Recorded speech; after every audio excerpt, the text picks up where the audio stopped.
What is up, Evil Dead fans? I think this is part 7. Don't remember, it's been so long. I've done a lot. So there's a lot to cover with the Evil Dead 2 Dagger. As you can see, I have put this all on, and a lot of it is done. It's basically done except for a few parts. Let me go over some modifications that I did. Keep you up to speed. I did take the head, chopped it off. I did drop it down about right around 1/4 inch because it was just a little too tall, which means I redid this. And I redid that. Now, one thing I do have to address, and I'm going to talk a lot about this. Through the photos I've seen of people who have done them and things like that, a lot of people, they make the head very skinny. Now, it's all up to the perspective that you see it, especially Evil Dead 1, Evil Dead 2. And at the end of the video, I will post, there's going to be a little music video of a lot of the photos of reference of size, things like that, that I will show you that I've used to make sure the sizing is correct. Now, number one, if you look at like this angle, the neck looks pretty skinny, which it is a little skinnier here. But if you go from this view, and you go with this view, it's different. And that's why I dropped the head down, because from one view, it looked like the Godzilla view, and another view, it didn't look so much Godzilla, or the Godzilla looked more the straight look. Is the sizing correct? What I found is yes. And at the end of the video, there's photos that you can really see how the neck is wider and tapers. It's skinny here and then tapers back like that. Now, if this was any skinnier, it wouldn't look right. It would be off proportion from the other bones and everything that was done. Now, let's talk about the teeth. And just follow me on the full wraparound. I don't want to let this video go on too long. Now, when it comes to this tooth right here, that is a handmade tooth that I did. That is from Evil Dead 1. I did put it on there because I really like that tooth. I'm just not going to lie. It was broken off and never used again. But I like it, so I put it on there. I really did. Kit tooth, kit tooth, kit tooth, kit tooth. Homemade one. There's a scene in Evil Dead 2. You can see that specific one sticking way up. I think it's when Annie's holding the dagger, if I remember right. Over here, handmade, kit tooth, kit tooth, kit tooth, handmade, kit tooth. But I did grind out, see if I can get a better view. I did grind out the inside just a little bit more with a Dremel. Let's get a far view, and I'm going to give you an actual view of me holding it just for a comparable size. And tell you the last step that I'm going to do on this is what I'm going to do for the Evil Dead 2 top of the head. Now, if you have a Trick or Treat Studios dagger, which I do have one for the raffle, and which is still going on, there's 1 week left. I do suggest to jump in on that if you want to win that repainted Trick or Treat Studios dagger. What I've heard from a good source is the way they did their dagger is they had a scan of one that was used, but a lot of aspects of it was shitty because of how old it was and things like that. So there was a lot of sculpts done to it to make it, look better and look right. One thing I can say is the top of the totes is very much more Evil Dead 1 because it is a lot taller. I will get to the top of head just in a second. Let's go to the back. As you can see, the back is basically done. There's not a lot of views on the back other than Evil Dead 1. And let's start at the bottom here. Now, this hand here is in this position. You can use this hand and cock it further just straight down. The photo that I'm using is cocked back. And you gotta remember there was more than one dagger in Evil Dead 2. There's so many different variants of different things that I've seen. And we'll cover that a little bit more here in just a minute too. As you can see, I got the proper backbone. It does match the totes. The totes did it right. And the Trick or Treat Studios dagger is a really nice piece.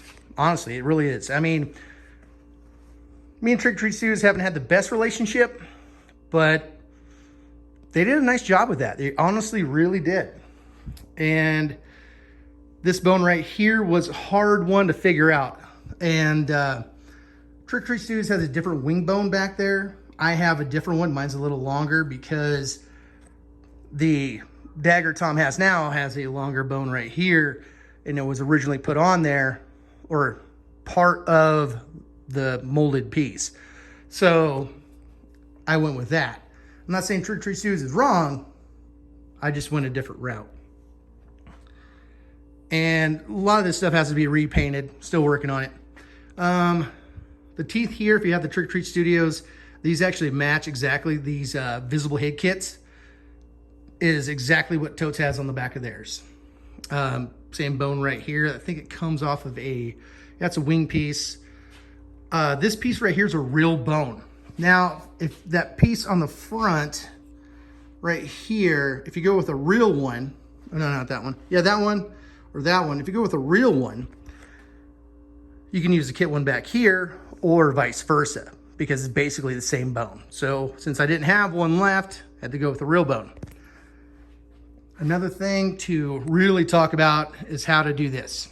Now, if you're doing an Evil Dead 1 dagger, you know that these little spines or ribs that come off of there, you remove a few of them and that's it.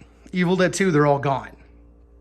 Now, to get it all gobbly, gooky looking, and there is different aspects of it, this is very much what Trick or Treat Studios did as well, is once they're cut off, don't cut them completely off. See how you have an edge right here and an edge right here? This is where that rib actually came off. And you basically have to fill it in. Now, there's another view that I have of one of the Evil Dead 2 original daggers to where it's actually kind of skinnier here, wider here, skinnier here. It's kind of up to you what you want to do. I'm debating what I want to do, if I want to go back through it and change it. I don't know. But I do got to give, again, Trick or Treat Studios a lot of credit, because there's a lot of details. I looked at theirs and said, you know what? Whoever did this nailed it. Let's go over here. Let's look at the side view of the head. Now, I do have a photo, and it is at the end of the video. I don't know if it actually pans up all the way. You will see the head actually narrow like that. Trick or Treat Studios also has that broken piece right there, which is correct. And then you got this other side right here. And you can see I did put a lot of the gobbledygook on the inside right there. And when it comes down to this top piece, if you have the sizing right and everything, these first couple, you don't have to do anything to except for just put them in, sculpt them in, that's it. Excuse me. After that, the rest of them, you have to heat them up and move them in. And when you do that, be careful, because they don't need much heat at all. They will warp on you badly. So, and one thing you'll notice, I did take that rib piece off of here and on the other side and extended this one out, because there's one of the ones from Evil Dead 2. You see this extended out, and then you see another one coming down. I don't know if I'm going to do the one coming down. It's only seen in one scene when Annie grabs it, or prior from her grabbing it. I may do that as well.